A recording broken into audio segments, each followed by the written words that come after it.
Previously on Forbidden Lands, but like a really long time ago. As the orcs did their drumline march towards the hollow, Rolt's rangers engaged them on horseback, breaking their ranks and slowing the war party. By the time the orcs arrived at the gate, the dwarves Throkar and Yawim greeted them with axe and hammer. Their powers combined were able to stall out the onslaught at the city's doorstep, but sadly their combined heights would not enable them to ride any of the rides at the local amusement park. Shay, the young wolf lolly, hid in the city temple, desperately trying to summon courage and safety for the townspeople. Thankfully, the priest was more than supportive of anything which might aid the Hollow's survival.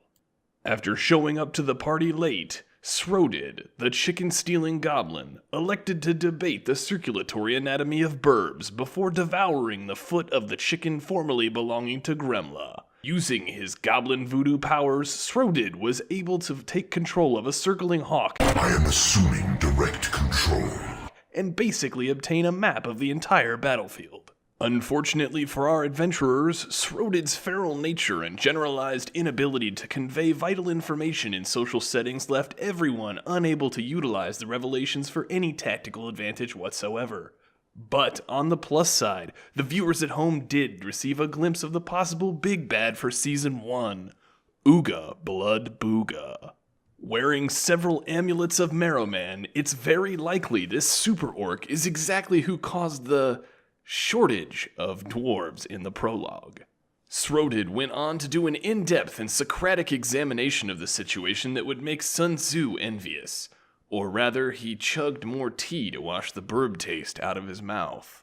Shay does some crazy demigod wolf magic, including speaking in parcel tongue, but like for wolves, and summons an astral wolf Patronus. A real coming-of-age tale unfolds as Shay essentially commands the astral wolf to do her bidding, and destroy anything that stands against her. Pretty much the entire time this is all happening, Venaris is fighting orcs in a few different places, but then spends a great deal of time doing a hasty jog through the town in some kind of battle cardio reminiscent of the Battle of Marathon. Throkar collapses after taking down an orcish intruder at the gate, while the shaven left testicle of a dwarven traitor next to him manages to kill a boatload of enemies.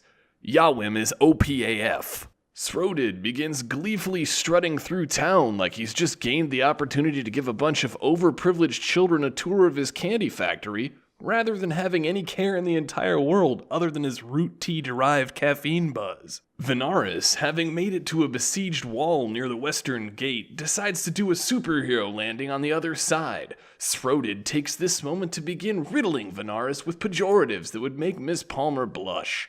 Little do we know, Venaris has some ultra-high-level Anakin Skywalker moves and he promptly starts stacking orc bodies like it's his job. Which it totally is. Shay and Srodid play tug-of-dwarf with Throkar's corpse as he's unconscious yet again, and Srodid believes he must be reunited with his long-lost friend and possible illegitimate son, Ooga Blood Booga. Shay wisely suggests not doing that and instead dragging the dwarf to safety. Maybe there he can get a CAT scan because he's been blacked out for like the entire time. Venaris falls.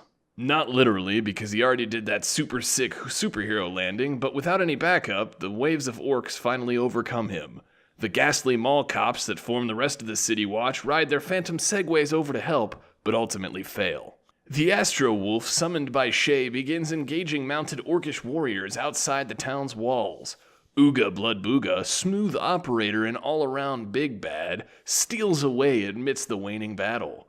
Rolt continues riding around to avoid getting murdered by orcish remnants, content that he stood up for the town and gotten several people who are only loosely connected to him felled in the process. What will happen on the next Forbidden Lands?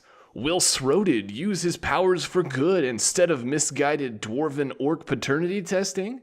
Will David Carradine mentor Shay in the ways of the wolf before she fully matures into Taylor Lautner? Will Throkar come to terms with the one night spent with an orcish barmaid all those years ago? Will Ooga Blood Booga be voiced by James Earl Jones? Will Venaris finally consider recruiting some live help onto the city guard? Will Rolt come back to town, the hero that saved the day, and provide any open rationale as to his vested interest in the Hollows? And will Vale, the omnipotent cosmic force binding these heroes together, finally lose his shit at such a bad recap of his excellently crafted and immersive world-building experience? Find out on another exciting episode of Forbidden Land Z.